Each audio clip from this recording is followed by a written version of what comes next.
नमः शिवाय। ओम नमः शिवाय। ओम नमः शिवाय। शिव महापुराण छठवीं कैलाश संहिता 8वां अध्याय वरण पूजा वर्णन। ईश्वर बोले, हे महादेवी, इस प्रकार पूजन के क्रम से बुद्धिमान को उचित है कि वह सर्वप्रथम गणेश और कार्तिकेय का पूजन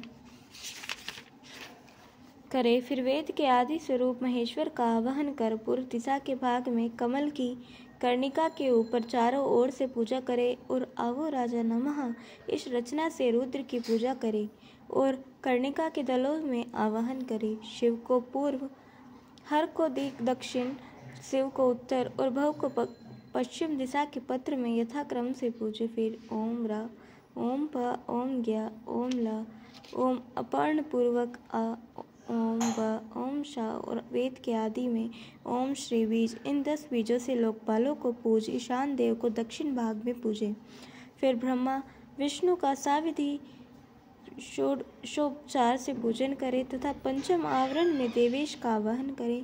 फिर देवेश की अर्चना कर ओमकार युक्त शिव का स्मरण कर गंधादि उपचारों से शाविधि शंकर जी की पूजा कर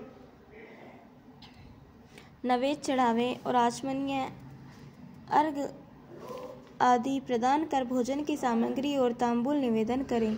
फिर नीरजनादि कर्म से शेष पूजा को विसर्जित कर देवी देव का ध्यान कर 108 मंत्र जपें।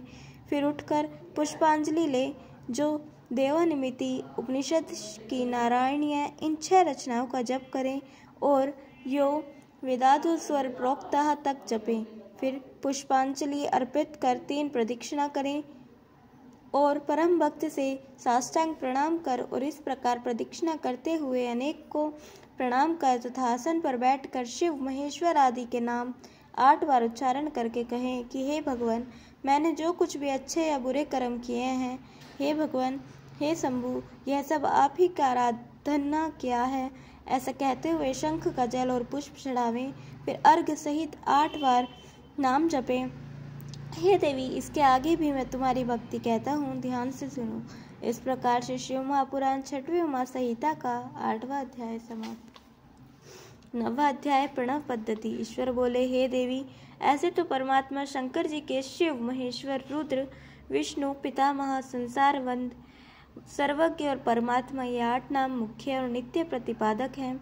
तद्यपि उपाधि निवृत्त होने पर शिव शंकर और महादेव, ये 3 ही नाम शिव स्वरूप हैं।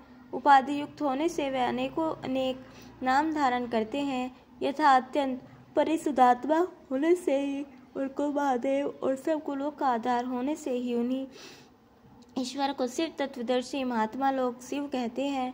फिर जो 23 तत्वों से परे और प्रकृति से परे 25वां पुरुष है, उसी को वाच्य वाचक के भाव से वेद आदि में ओमकार कहते हैं। और जो वेद से जानने योग्य है, आत्म स्वरूप वेदांत में प्रतिष्ठित और पर से भी पर है, वही महेश्वर कहलाते हैं। तथा पुरुष और प्रकृति जिनके अधीन है और जो त्रिगुण तत्व की अविनाशिनी माया है, वही प्रकृति तथा महेश्वर है। महेश्वर के प्राप्त होने पर ही नारायण की माया से मोक्ष की प्राप्ति होती है तथा दुख को दूर करने के कारण ही उनका नाम रुद्र पड़ा है और वही परम कारण शिव है। ब्रह्मा जी बोले, जब इस प्रकार शंकर जी ने कहा, तब उनके वचन सुनकर महादेव जी परमेश्वरी ने शिव जी के श्री चरण कमलों में बार नमन प्रणाम किया।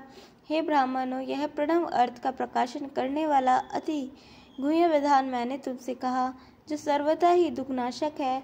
इस कथा को देवी ने स्कंद से और स्कंद ने नंदी से तथा नंदी ने भगवान सनत कुमार जी से और सनत कुमार जी ने व्यास जी से कहा था, जिसे परम तेजस्वी गुरु व्यास जी ने मैंने प्राप्त कर तुम्हें सुनाया। ऐसा कहकर श्रेष्ठ पुराण वक्ता सूत जी तीर्थ यात्रा करने चले गए और वहाँ स्थित सभी मुनिगण इस गुप्त रहस्य को ग्रहण कर काशीवास कर मुक्त हो शिव जी के धाम को चले गए। इस प्रकार से शिव महापुराण 6वीं कैलाश संहिता का 9वां अध्याय समाप्त। बोलिए उमापति महादेव की जय।